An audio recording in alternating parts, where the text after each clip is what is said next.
Nice to meet you. How are you? You're from? I'm from Russia. Russia. Today's the Russian I'm from day. Moscow too. You're from Moscow. My grandparents from Russia. Really? Yeah. Which place?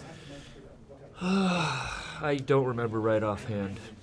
My grandfather passed away like 10 years ago, 15 years ago. I forgot. No? What? Running, no?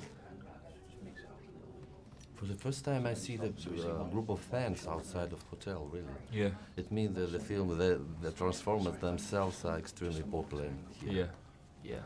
Apparently I hear online ticket sales here broke records here so far in Russia. I don't know. Sorry, we are working. You guys ready? Guys, you ready? Let's go. I like that. You gave some direction there. I'm also making TV, you know. The rules are more or less the same. Of course, not the same. Right. Funny. It's very difficult for me to imagine how you're working really when I'm watching this film. Yeah. Construct this spaces, specific kind of directing to me. Yeah. Plus 3D, you know. Plus 3D, but the thing is, I just kind of put it in my head, and it just sits there, and I live and breathe it for 2 years, you know. I don't know. I really don't take notes about it. It's just all animation that I do little animatics, and I put it in my head. Sorry, something happened. I'm sorry. I think he's doing something technical. I already talked with some another directors about 3D dimensions, the new dimensions, not from the point of for viewer, but for you who edit this. It's a new kind of editing rules. Yeah, it's I use longer, wider shots. Some shots that evolve over like sometimes 30 seconds, 40 seconds. Because you can start feeling the space. You go through things and you reveal into something else, and it just gives it more of an experience. It's fun. 3D just doesn't like that, you know. But what you got to be very careful of, where you get bad 3D is directors. A lot of movies that are in 3D, they don't understand how when you cut the shot, the 3D, if it jumps like this quickly, it makes it very uncomfortable. So we spent about 6 months going shot by shot, and slowly, so your eye goes like this with the 3D. So it's not jarring, it gives you a headache. What did you take from real human beings to construct your Transformers? Well, emotion, eyebrows. Without eyebrows, the emotion is you don't get a lot of emotion. It's bizarre. But it's all in the eyes right here. That's the universal kind of thing.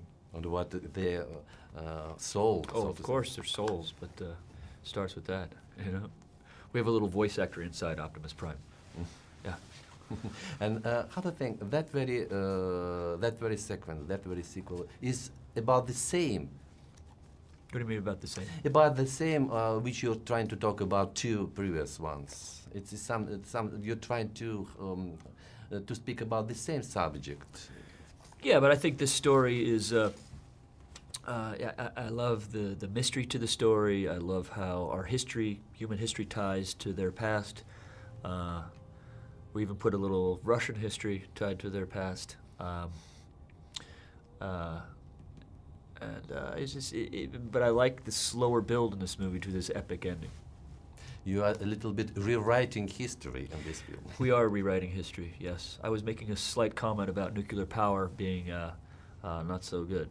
You know, that's why in the opening scene you see they get rid of the Iran nuclear facility, and we relate a little bit Chernobyl to this.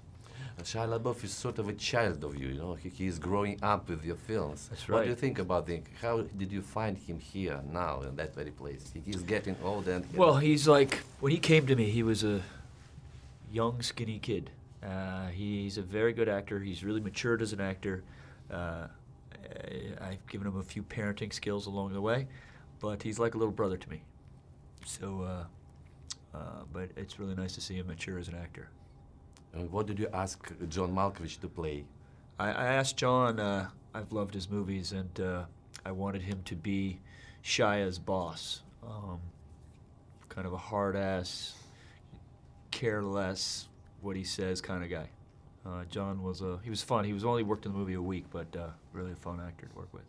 To you, that very two lines in that film to me is essential for this. It's demands of demands of majority and demands of minorities, so to say, because there is a line in the film. And the second time is between the clash between humanity and progress. Which is the most important to you? Well, you're talking about. Well, there's an interesting line. To be, I think the line is for progress. It's.